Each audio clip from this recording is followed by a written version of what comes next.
Cotelec's products, with over 35 years of expertise in electronic component testing, are particularly well suited to the specific needs of the automotive sector, especially electric vehicles. Cotelec's diverse range includes test interfaces, test sockets, and test prongs that are essential for ensuring the reliability and performance of electronic components used in modern automobiles. Cotelec's component bending and cutting machines enable precise and efficient manufacturing of parts necessary for the complex electrical systems of electric vehicles. Additionally, Cotelec's magnetic connectors and specific connectivity solutions meet the high standards of durability and resistance required in the automotive industry. These products not only ensure smooth and secure integration of electronic systems into vehicles, but also simplify maintenance and upgrades, crucial for ongoing dynamism and innovation in the electric vehicle sector.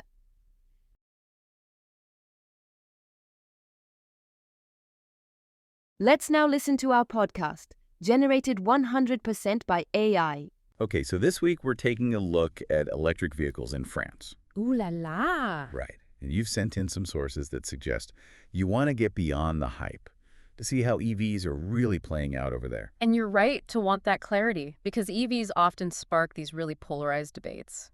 It's either you're all for them or totally against them, but your sources, especially this report from the French Ministry of Ecology, they give us a great starting point for cutting through all that noise. Yeah, it's like they knew we needed that Electric Vehicles 101 breakdown. But then to balance that out, we've got this in-depth policy analysis from France Strategy.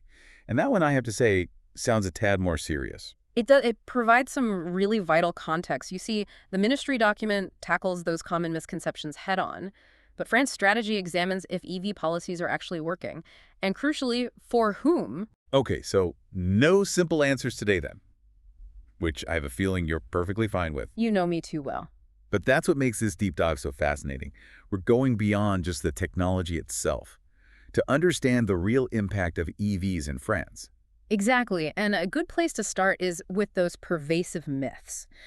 For instance, one I often hear is that EVs are actually worse for the environment because of all the pollution from battery production. Oh, I've heard that one too. And it's definitely a concern that's worth unpacking. Absolutely, and the ministry addresses this head-on. They straight up call it false. And the key here is something called life cycle analysis. So yeah, there's an environmental impact from producing those batteries, no doubt about it. But when you look at the entire lifespan of a car, from its manufacture to driving those miles to eventually disposing of it, EVs likely come out ahead. And it seems like that advantage is only going to grow as battery technology improves and recycling methods get even better. Precisely. And speaking of recycling, the report actually highlights that 80% of lithium-ion battery components are already recyclable. 80%? That's incredible. Makes you wonder if France is strategically positioning itself to be a leader in sustainable EV manufacturing. This could be a major economic opportunity for them in the coming years. It's definitely a possibility, and it ties in with those upcoming EU regulations on battery recycling, which are about to set a really high bar globally. So that myth about EV batteries going straight to landfills, yeah, that just doesn't hold water. Myth busted. Okay, next myth on the list. EVs are just toys for the rich, completely unaffordable for the average person. I'll be honest, I used to think this way until I really started digging into it. It's a really common misconception, and the ministry document acknowledges that, yeah, the upfront cost difference is real. But, and this is a significant but, they highlight how EVs become more affordable to own over their lifespans, especially for certain income levels. So more like a long-term investment then? They actually give some specific cost comparisons in the report, right? They do. For example, they compare the annual charging cost of an electric segment B car, I think your typical small hatchback, to its gasoline counterpart. And it turns out you're looking at spending around €3 per 100 kilometers for the EV versus 7 to 10 euros for the gas car. Wow, that's a significant difference, especially with how much fuel costs fluctuate. And we haven't even factored in things like cheaper maintenance and those tax breaks many governments are offering. Oh. Okay, so maybe not a plaything for the elite after all. But what about those longer journeys? Road trips in an EV? That's another myth we hear all the time, that it's simply impossible. Right, and this is where understanding real-world driving habits is crucial. The report cleverly debunks this myth by pointing out that most French drivers, they average less than 50 kilometers a day.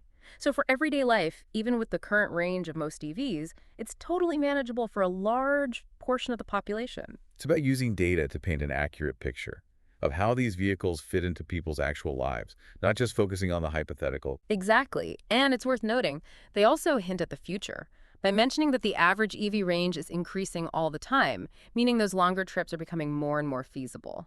Okay, last myth from this batch we're putting on trial. EV batteries aren't recyclable. Verdict. This one is a definite faux, as they say in France. We already touched upon that 80% recyclability figure. And with those EU regulations I mentioned coming into play, those numbers are only going to go up. The future of battery recycling is looking bright, both for the environment and for securing those resources long term. So we've tackled some of the biggest myths surrounding EVs, thanks to that ministry report. But before we get too comfortable, I think it's time to shift gears and delve into that policy analysis from France Strategy. Indeed, because while debunking myths is important, it's the effectiveness, and perhaps more importantly, the equitable implementation of EV policies that will truly shape the future of electric mobility. And that's where our next source comes in. All right, buckle up, everyone, because we're about to get into the nitty-gritty of EV policy in France. So this France strategy analysis, it really digs into those government incentives, the ones designed to make EVs more financially appealing, and whether they're actually achieving their goals. And their findings are interesting. Okay, don't leave us hanging. Are these policies actually putting more EVs on the road? Or are we just spinning our wheels, so to speak? Well, they're definitely having an impact, but there's a catch. While the analysis shows these incentives have boosted EV sales, the benefits, they seem to be concentrated among those with higher incomes. So not quite reaching those who might benefit most from those lower running costs. That seems a bit counterintuitive, doesn't it? It does raise some questions about equity, and the source actually gives some hard numbers. Only about 15–20% of those taking advantage of that EV incentive are low-income households. So are we looking at a green transition that's leaving some people behind? That's the big question, isn't it? And it highlights why these deep dives are so important. We're going beyond the hype to look at the real social impact. Okay, so the incentive picture is a bit muddled.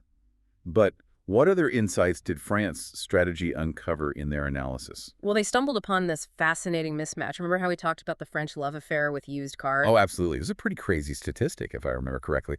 Something like the vast majority of car sales, right? Yeah. Huge. 85% of car transactions in 2023 were for used vehicles.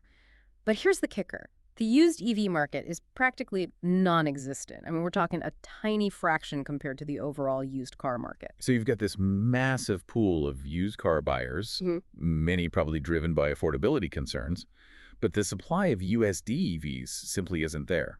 Yeah. At least not yet. Exactly. And this lack of used EVs, it essentially shuts out a huge chunk of the population from accessing those more affordable electric options. So what can be done about it? Well, luckily, France Strategy doesn't just highlight problems. They point to some potential solutions, too. Okay, I love a good solution. What do they suggest? They highlight this program called Leasing Social, which is basically long-term leasing specifically for low-income households.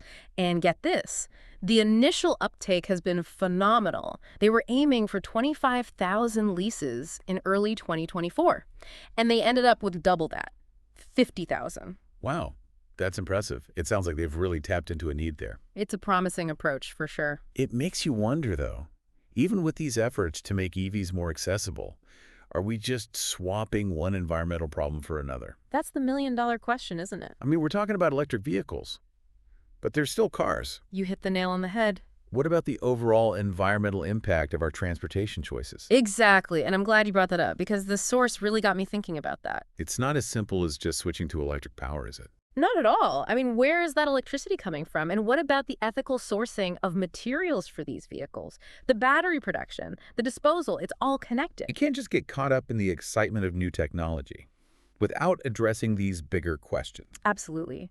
And this is where I appreciate that France strategy.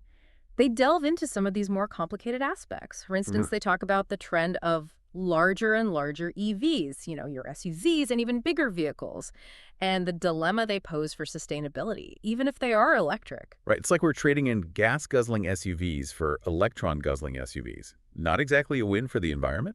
Precisely. More materials, more energy for production and use. It adds up. And we can't forget, even if the electricity powering these vehicles is clean, there's still an environmental impact from mining the materials for those batteries, manufacturing the cars, and eventually disposing of them. So are we stuck? Are we just going to replace one set of environmental problems for another? Not necessarily, but it does underscore a really important point. The EV revolution can't just be about replacing combustion engines with electric motors. It requires a more fundamental shift in how we approach transportation as a whole. So what are the alternatives? Well, France strategy points to something they call multimodal transportation. It's not about forcing everyone into electric cars, but about giving people choices and freedom of movement. This has been super insightful. But I'm left wondering, how do we balance this push for EVs with the reality that the cars themselves seem to be getting bigger? It's a question that goes beyond France, of course. Oh. Globally, there's this trend toward larger vehicles. And it's not just consumer preference. Automakers often favor larger EVs because they can fit those bigger battery packs, which means longer ranges, which, as we've discussed, consumers really seem to want. That range anxiety pops up again. But it makes you wonder, can we achieve an equitable and sustainable EV transition while our desires in the market keep pushing us toward larger, more resource-intensive vehicles? It's the question, isn't it? And I think it's one that deserves a much deeper dive. Yeah, it really makes you think. We started talking about those common myths around EVs, and now we're grappling with these huge questions about sustainability, equity, and even what we as consumers desire. It's a lot. It really shows how a deep dive should work, don't you think? Totally. We've gone beyond just scratching the surface to uncover this really complex and,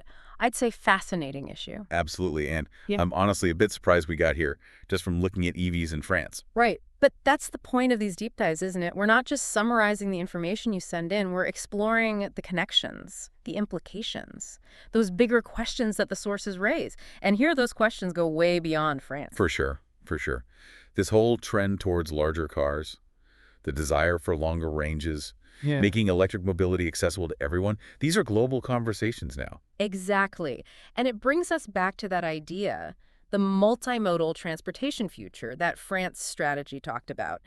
Maybe the real innovation isn't just a better electric car, but rethinking how we design our cities, how we live our lives, to lessen our reliance on cars in general. It's like we need a totally new way of thinking about transportation, I think you're right. instead of just swapping out a gas engine for a battery. What if we invested in high-speed rail that could handle those longer journeys? And make them enjoyable, not a chore. Yes. Or imagine cities designed for walking and cycling. Where those aren't just afterthoughts, but genuine alternatives. Now you're getting it. This is exciting. And that's the power of a good deep dive. It's not about giving you a bunch of facts and figures. It's about helping you think critically, question what you thought you knew, and maybe imagine a different future. I love that. It shows that this EV revolution, we can even call it that, it's about so much more than just the tech itself. It's about our values, what we prioritize, and how we create the world we want to live in. Beautifully said. And on that note, I think it's time we start charging up for our next deep dive. I couldn't agree more. But before we sign off, a huge thank you to you, our listeners, for sending in these incredibly thought-provoking sources. It's your curiosity that keeps these conversations going and pushes us to look deeper. Keep those questions coming. We'll see you next time.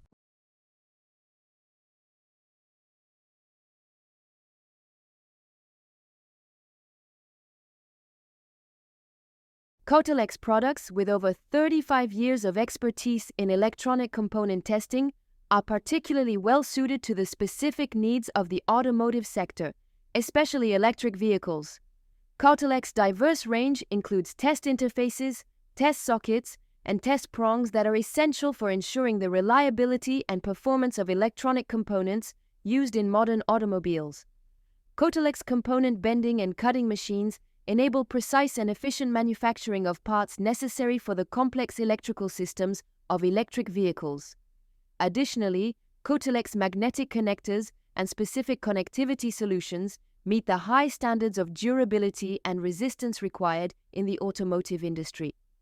These products not only ensure smooth and secure integration of electronic systems into vehicles, but also simplify maintenance and upgrades, crucial for ongoing dynamism and innovation in the electric vehicle sector.